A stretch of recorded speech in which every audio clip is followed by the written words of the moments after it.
பாண்டியனுமே அவர் வீட்டு வாசல்ல வந்து இந்த பக்கம் வந்து பழனிவேலுக்கு நாங்க பொண்ணு பார்க்க போறோம். அவங்களோட அம்மா வரனா வரலாம். யார் வேணாலும் எங்க கூட வரலாம். நாங்க எதுவும் நினைச்சுக்க மாட்டோம்னு சொல்லி சொல்றாங்க. ஆனா இந்த பக்கம் பழனிவேலோட அம்மாவுமே இல்ல வேணாம் அப்படின்ற மாதிரி இந்த பக்கம் பழனிவேலை மட்டும் கூப்பிட்டு நீ நல்லபடியா எல்லாம் நல்லா இருக்கணும்பா. சொல்லப்போனா அந்த நல்ல பொண்ணை பார்த்து நல்லபடியா நீ வாழணும்னு சொல்லி வாழ்த்தி அனுப்புறாங்க. அதுக்கப்புறம் இவங்க எல்லாருமே அங்க பொண்ணு பார்க்க போனதுக்கு அப்புறம் எப்பவுமே பாண்டியன் அவங்க வீட்டுல இருக்க எல்லாருமே இன்ட்ரடியூஸ் பண்றாங்க. இந்த மாதிரி இது என் 3 பசங்க, என்னோட 3 மருமகங்க அப்படின்னு சொல்லி அங்க இருக்க எல்லாருக்குமே சொல்லிட்டு அது மட்டும் இல்லாம இவன் தான் என்னோட மச்சான் பழனிவேலு, இவனுக்காக தான் நான் பொண்ணு பார்க்க வந்திருக்கேன் அப்படிங்கிற விஷயத்தையும் சொல்றாங்க. இது கேட்டோன்னு இந்த பக்கம் பழனிவேலுமே ரொம்பவே வெக்கப்பட ஆரம்பிக்கிறாங்க. அதே நேரத்தில் அங்க இருக்கிற பொண்ணையுமே பார்க்கறதுக்காக கூப்பிடுறாங்க. இந்த பக்கம் பொண்ணை பார்த்த பழனிவேலும் பயங்கரமா வெக்கப்பட ஆரம்பிக்கிறாரு.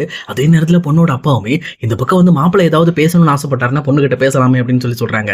இதை கேட்டவனுங்க பழனிவேலுமே டக்குன்னு எந்திரிச்சிடறாரு. இதை பார்த்த பாண்டியனுமே என்னடா இது, இவன் நம்ம பேச்சே மீற மாட்டான், டக்குன்னு எந்திரிச்சிட்டானே அப்படின்னு சொல்லி சிரிக்கிறாரு.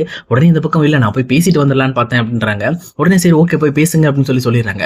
உடனே பழனிவேலுமே அந்த பொண்ணு கிட்ட என்ன உங்களுக்கு பிடிச்சிருக்கா அப்படின்னு சொல்லி கேட்கிறாரு. அதே நேரம் இன்னொரு பக்கம் நான் மளிகை கடையில தான் வேலை செய்யறேன், இது உங்களுக்கு பிரச்சனை இல்லையா அப்படின்னு சொல்லி கேட்கிறாங்க. அந்த பொண்ணுமே இருந்துகிட்டு எனக்கு உங்களை ரொம்ப பிடிச்சிருக்கு, அதே நேரத்தில் இந்த வேலையை பத்தி எங்க அப்பாவும் சொன்னாரு, எல்லா வேலையும் ஒண்ணு தானே, அப்புறம் என்ன இருக்கு மளிகை கடை வேலை அப்படின்னு சொல்லிட்டு அவங்களுமே ரொம்ப பெருந்தன்மையா பேசிட்டு இருக்காங்க.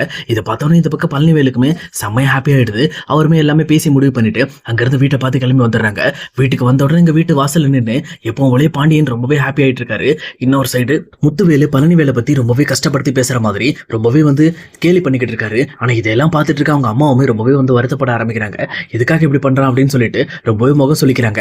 ஆனா இந்த மாதிரி அவங்களோட முகத்துல கரிய பூசுற மாதிரி வெளியில நின்று பாண்டியனுமே இந்த பக்கம் பாருங்க என் மச்சான் பழனிவேலுக்கு பொண்ணை நாங்க பார்த்துட்டு வந்துட்டோம், அதே நேரத்துல வர தை மாசத்துல அவங்களுக்கு நிச்சயதார்த்தமா வைக்க போறோம் அப்படின்னு சொல்லி சொல்றாங்க.